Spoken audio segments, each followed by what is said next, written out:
자, 며칠 동안 엄청 빠졌습니다. 영업일 기준으로 하면 불과 3, 4일, 4, 5일 만에 이처럼 정신없이 빠진 경우는 제 경험에도 기억이 별로 없습니다. 정말 엄청 빠졌죠.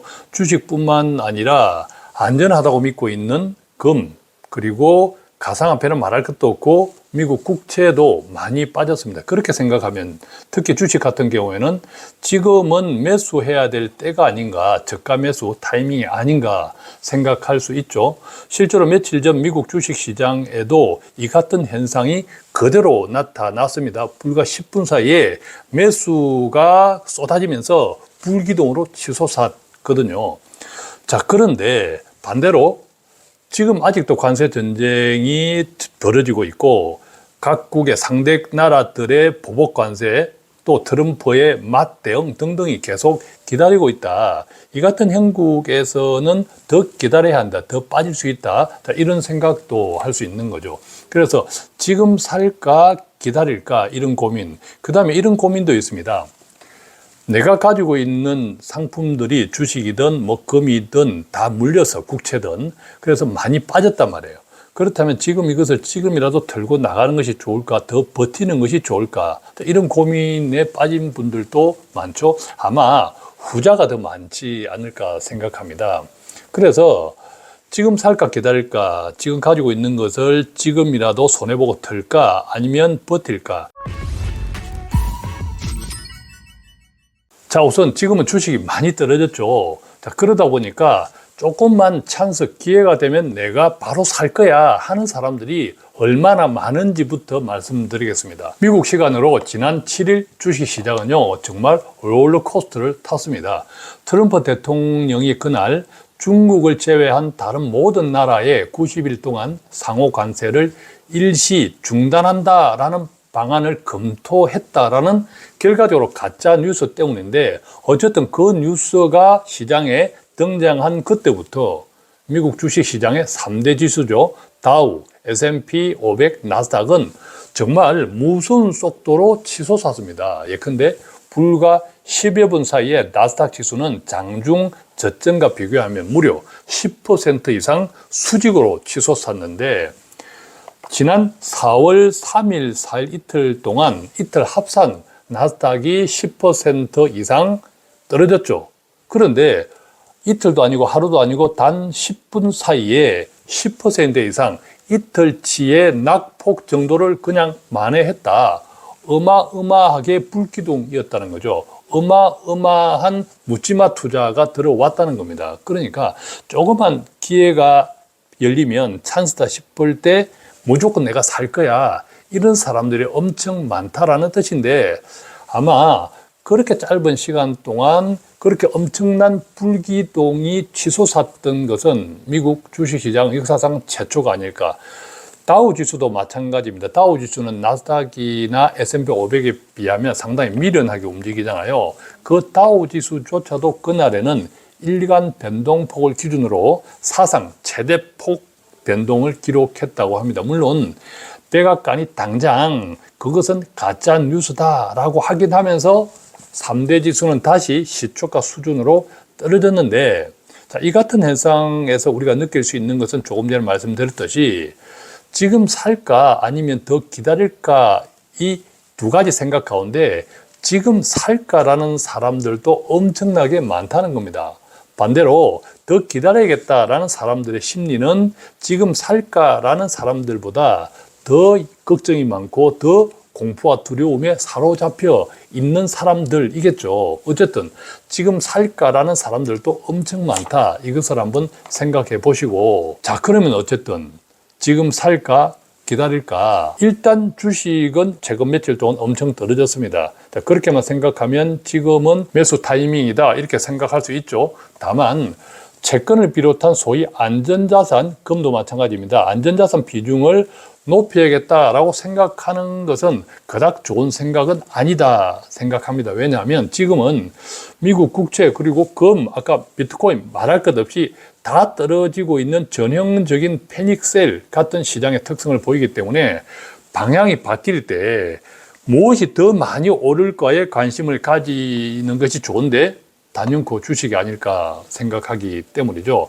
그런데 한 가지 긍정적인 것은 지금 상황이 지난 2008년 글로벌 금융위기 때처럼 대형 은행들이 파산하는 사태로 이어질 것으로 보이지 않습니다. 지금 현재. 자, 그렇기 때문에 매수 전략을 생각하기에 나쁘지 않다라는 점이죠.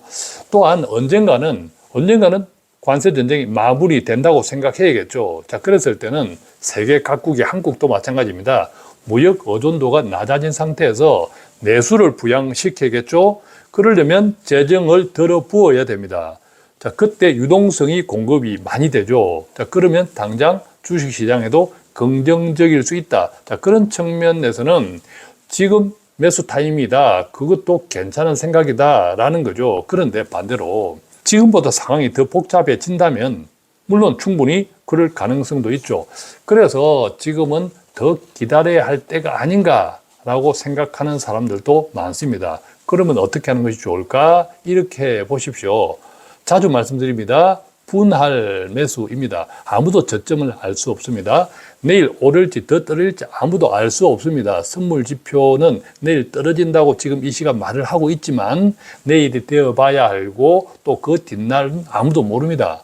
자, 그렇기 때문에 우리가 분할 매수를 한다고 할 때 분할 투자는 지금이 바닥이라고 생각해서 분할 매수가 아니라 분할이라고 하는 것은 더 떨어질 수도 있기 때문에 분할한다는 것, 이것을 꼭 기억하면 좋겠습니다. 만약 지금이 바닥이라고 생각하면 왜 분할을 합니까? 내 목돈 다 투자해야겠죠. 그래서 분할은 더 떨어질 수 있다라는 생각 때문에 분할 투자를 하는 겁니다. 어떻게 생각하면 더 기다려야 되는 것이 좋다라고 생각하는 것과 지금 사야 된다 대신 분할 투자한다라는 것과 같은 맥락일 수도 있는 거죠. 예컨대 더 오를 거야, 지금부터 오를 거야 라고 하면 분할 투자 필요 없고 몰빵 투자를 해야겠죠. 또한 반대로 말입니다.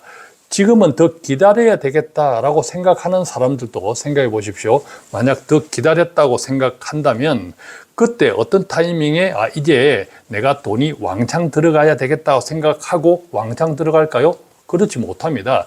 지금도 더 기다려야겠다 생각하는 사람들은 더 보수적인 사람들일 경우가 많기 때문에 그런 사람들은 더 떨어져도 그때 왕창 들어가지 못합니다. 어차피 그때 분할 매수할 겁니다. 잘 해봐야. 자, 그런데 알 수가 없지 않습니까? 알 수가 없기 때문에 많이 떨어졌다 할 때는 분할 매수가 맞는데 내가 가진 돈에서 분할을 10분의 1씩 할 것인지 5분의 1씩 할 것인지 3분의 1 심지어 더 확대해서 20분의 1로 할 것인지 그런 판단을 하는 것이 가장 현실적이지 않을까 생각합니다. 왜냐하면 주식은 최근 며칠 동안 엄청 떨어졌다는 거죠. 그래서 단순하게 생각하면 역사적으로 보면 무조건 지금은 기회이긴 맞습니다. 그런데 지금 투자하느냐 더 기다릴 거냐 하는 것은 본인의 투자 성향, 어떤 의미에서는 담력의 차이이거든요. 그래서 만약 여윳돈이라면 지금 투자하느냐 나중에 더 기다리냐 이것보다는 지금 투자하되 내가 분할 투자를 10등분의 1을 할 것인지 지금 아니면 뭐 5분의 1을 할 것인지 심지어 20분의 1을 할 것인지 자신의 투자 체력이나 재정의 여건, 그 다음에 담력 등등을 생각해서 또 분석을 물론 기초로 해야겠지만 자, 그 판단이 더 현실적이지 않을까. 자, 그리 되었을 때는 지금 살까 기다려야 할까 이 질문도 크게 의미 없는 것은 아닐까 이렇게 생각합니다. 자, 그런데 앞으로 계속 더 떨어지고 심지어 주식뿐만 아니라 모든 것이 다 떨어지면 어떻게 될까? 자, 지금 금도 떨어졌습니다. 가상화폐는 말할 것도 없고 안전자산이라고 하는 미국 국채도 많이 떨어졌습니다. 자, 그런데 이것들이 나중에 다 떨어지면 즉 모든 것이 휴지가 되면 어떨까요? 자, 그런 생각은 하지 않으면 좋겠습니다. 왜냐하면 그렇게 되면 아무것도 할 것이 없습니다. 금덩어리 아무 소용 없습니다. 지금 그런 현상을 보여주고 있지 않습니까?